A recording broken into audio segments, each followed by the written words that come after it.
It's a beautiful day on the Modular Street. It's the mid-20th century and the best era in history, unless you're not a part of the privileged demographic. The townsfolk are going about their activities, getting groceries, sharing a meal, and enjoying their peaceful lives, with only some compulsory smiling. As the sun sets, the residents start to head home. Wait, what home? Breaking brick news just in. There's a developing situation. Following the results of the modular town census, the townsfolk are rioting in the street over the true extent of the housing shortfall. The council staff have barricaded themselves inside town hall, and the mayor cannot be reached for comment. The police chief and our officers are refusing access to the public. The Lego housing crisis has reached critical levels. Little girls were even seen crawling into creepy vents looking for shelter after ballet practice, while the movers and taxi driver were seen sleeping in their vehicles. And those who aren't lucky enough to sleep at work will have to fight for the few available benches. There are questions as to whether the next modular, 10350, will alleviate or compound this crisis and when it will arrive. This is your host Micah with the full report on the modular census and the depth of the Lego housing crisis. Okay, enough with this bit. There are no vents to climb into. This isn't some eerie city at the bottom of the Atlantic Ocean. But Lego did create a housing crisis on the modular street. How bad is it?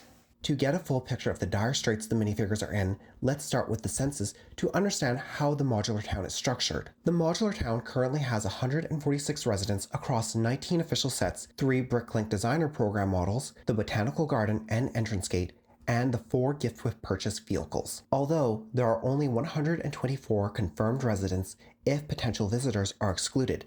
The other 22 townsfolk have unclear residency, including entertainers and travelers. The modular street is in the style of a typical mid-20th century North American town, comprised of 33 mostly low-density 3- and 2-story structures across 25 plots, with the government being the largest landholder, possessing 6 out of the 25 plots, about 24% of all land.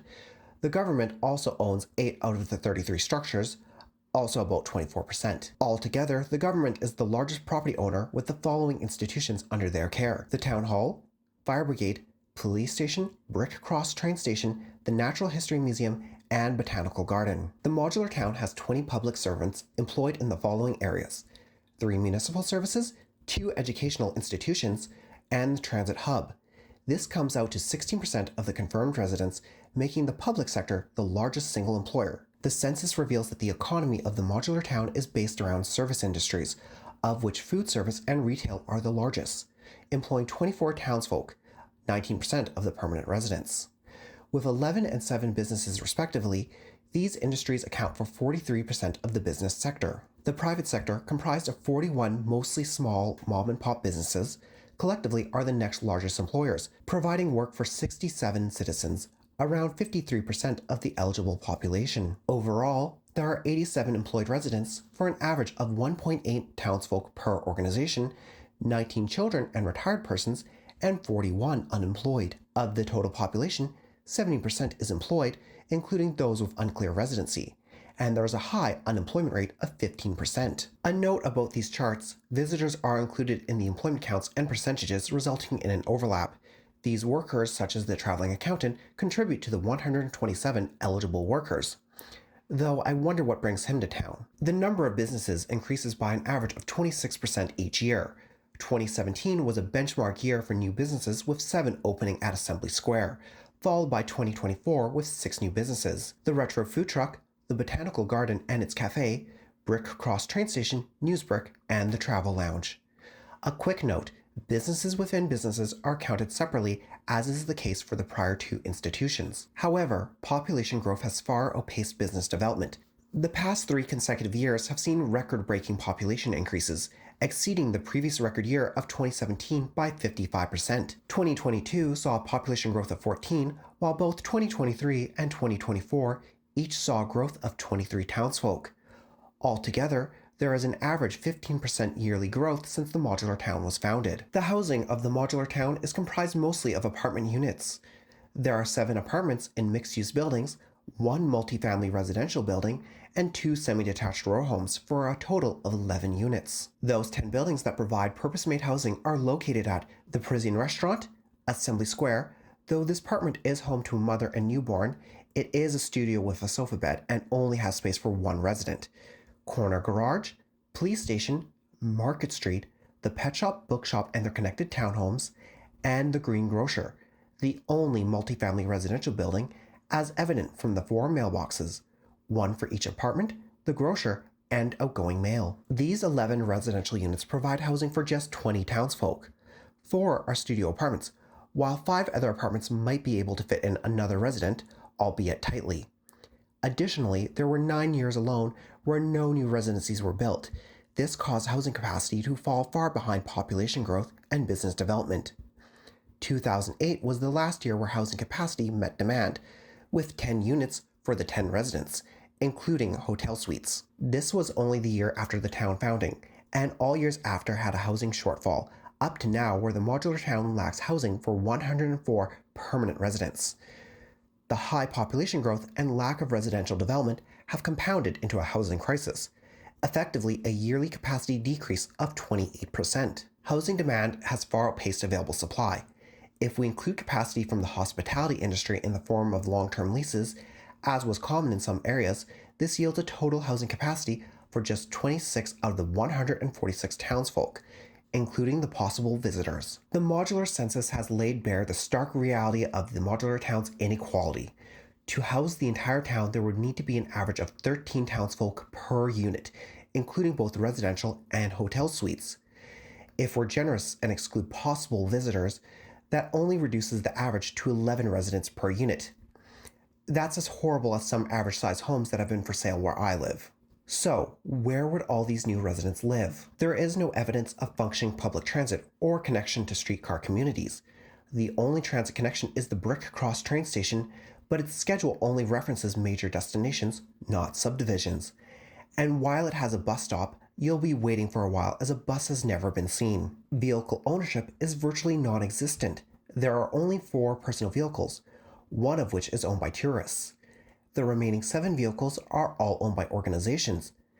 Additionally, there are only 3 townsfolk in possession of bicycles. This leads us to the conclusion that walking is the primary form of transportation in the modular town. If the town is zoned like its mid-20th century North American contemporaries, that is with segregated business districts and remote residential subdivisions, the suburban areas would be out of walking distance. As you know, suburbanites can't be disturbed.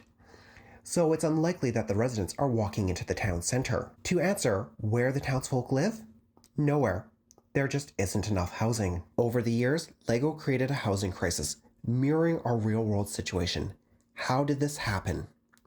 Well, the modular street is supposed to be an idealized version of the past, free from suffering, strife, conflict, a utopia. But the narrative of the modular street is a piece of fiction. A fiction created by people, and like everything we create, our biases creep in whether we realize it or not. This is true for literature, arts, employment, software models, and even financial services, just to name a few areas that are affected by our biases. While we all recognize the value of owning homes for ourselves, often we overlook the value of housing to society as a whole, because we want to keep our nice view, perfect neighborhood, or maintain high property values. But the true value of housing is providing safe shelter and stability in our lives. As a society, we overlook this and devalue it. This is the same bias that made it into the modular street. That combined with the fact that businesses have more varied play opportunities than houses. Ultimately, Lego recreated our real-world issue in their mostly perfect paradise. Though not that there weren't any issues otherwise. Look at the brick bank's activities and the police's advertisement for the dubious laundromat. I wonder, could the accountant's visit be related? There is, but those were intentional and a part of the narrative. The housing shortfall was a blind spot. Can Lego fix it? If nothing changes within a decade, the population of the townsfolk will be around 500 by 2034, with housing capacity for less than a tenth of that. Currently, the modular street is short by 67 units based on an average capacity of 1.8 townsfolk per domicile. There would need to be an average of 24.4 new units per year for the next 10 years to fix this housing crisis while accommodating the rapidly increasing population. Otherwise, the 20th and 25th anniversaries will be mired by mass homelessness. There are 2 options to fix this. The first, instead of waiting for an official solution, build your own housing for the modular street. And the second, Lego can retcon the timeline. The town hall is both the earliest and latest point in the timeline. While dated 1891, it has technology that only became available in 1997. That is 106 years of narrative that new housing can be set in. Depending on the architecture style, they can be earlier or later in the narrative. While doing so, they can include more multifamily residential buildings. Maybe with a narrative where throughout the day the residents live their lives and some even get up to disorderly antics, like a certain old picture book. So, if you want more housing on the modular street, show your support through your own designs or supporting the designs of other fan community members. Lego can clearly see that there is continued interest in the modular line based on how many modular style projects get submitted to Lego Ideas and the Bricklink Designer Program. So just maybe they will realize this and include more housing in official sets, since they no longer accept fan submissions. As for the next modular, 10350, whether it is residential or commercial, it won't make a meaningful impact on the housing crisis. And what about our world? Back here in reality, we can't change the past. That would violate the law of entropy, because time only moves one way. This leaves us with one big picture option. We need to build more housing. That's it. There's no clever solution. The only solution to the housing crisis is more housing. Affordable, safe, and clean housing with windows. Unlike the minifigures, we can't go without housing. While they won't be any worse for wear from sleeping out on the street, I mean, the durability of ABS is something else. However, that's not true for us. Just because they have to go without housing doesn't mean we can or should. Contact your elected officials and make it clear that they need to change the rules around housing to end exclusionary zoning and other restrictive practices. Additionally, government housing programs worked after the wars and in the 1960s. I even live in one of these buildings. These programs can still work now if we take action. Finally, there are great resources on the internet from people more experienced in urban planning and public policy than myself. Watch, read up, educate yourselves and others, and demand change. Thank you for tuning into this report. Like and share. I've been your host, Micah, signing off.